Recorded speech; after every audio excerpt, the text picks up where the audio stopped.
இனிய நண்பர்களே, இனிய காலை வணக்கம். தமிழ் சினிமாவில் இந்த திரையரங்கு உரிமையாளர்கள் விநியோகஸ்தர்கள் ரிலீஸ் ஆன முதல் ஷோ முடிந்த உடனே ரூபாய் சார், இந்த படம் லாபு சார், இந்த படம் ஆவரேஜ் சார், சார் இந்த படம் இட்டு சார் அப்படிம்பாங்க. இதெல்லாம் எப்படி கணிக்கிறாங்கன்னு நீங்கள் நினைக்கிறீங்க?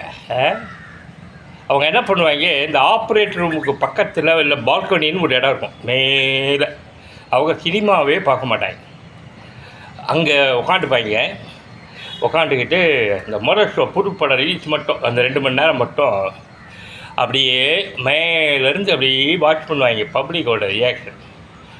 பப்ளிக் ரொம்ப ஆர்வமாக படத்துலேயே கான்சன்ட்ரேட்டில் இருக்கான்னா அவங்கள பொறுத்த வரைக்கும் அந்த படம் ஹிட்டு. கொஞ்சம் அப்படி இப்படி முன்ன பொண்ணை அப்படி இருக்கான், சில நேரங்களில் என்ஜாய் பண்ணுறான், அப்படின்ட்டு சாஞ்சி உக்காடுறான் அப்படி இப்படின்னா படம் சுமார். அடுத்து ரொம்ப நெளிகிறான் அப்படின்னா மொக்கை. அடுத்து எந்திரிச்சே போகிறான், ஒரு பாதி படம் ஓடிச்சுன்னா நார மொக்கைன்னு அர்த்தம். இப்படி தான் படங்களுடைய ரிப்போர்ட். அதாவது இந்த படம் ஓடும் ஓடாது, இதை இப்படி தான் சொல்கிறாங்க.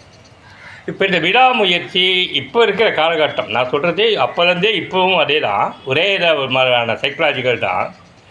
இப்போ விடாமுயற்சி இதெல்லாம் என்ன ஆகிடுதுன்னா, ஃபேஸ்புக்குன்னு ஒன்றுத்த பப்ளிக்கே கொடுத்துறான், ட்விட்டர்னு ஒன்று இருக்குது, ஃபேஸ்புக்குன்னு இருக்குது, இன்ஸ்டாகிராம்னு ஒன்று இருக்குது. அப்போவே தட்டிறான், படம் மொக்க போர்டி மச்சி வர படம் நல்லா இல்லை அப்படி இப்படின்ட்டு.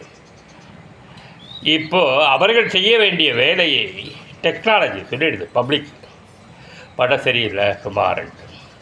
அது மட்டும் இல்லாமல் வெளில வந்தவுடனே இந்த யூடியூப் சேனல் கேமராவோட நிற்கிறானா அங்கேயும் சொல்லிடுறான். ஆக இப்போ என்ன பண்ண வேண்டியிருக்கு, விநியோகஸ்தர்லாம்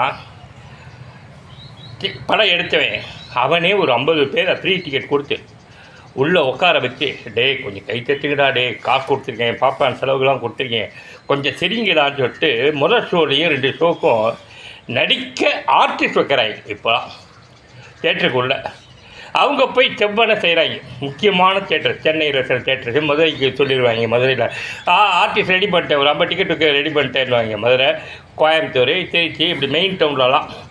அப்போ தான் நான் போட்ட முதல் வரும். எவ்வளவு சங்கடமாக இருக்குது பாருங்க. இவ்வளோத்துக்கு காரணம் என்ன? ஆர்வக்கோளாறு இயக்குநர்களுடைய வளர்ச்சி. அதுதான் அவர்கள் கையில் சினிமா போச்சு, சினிமா உருப்படாமல் போச்சு. சரி, விடாமுயற்சி வெற்றி படமா என்ன?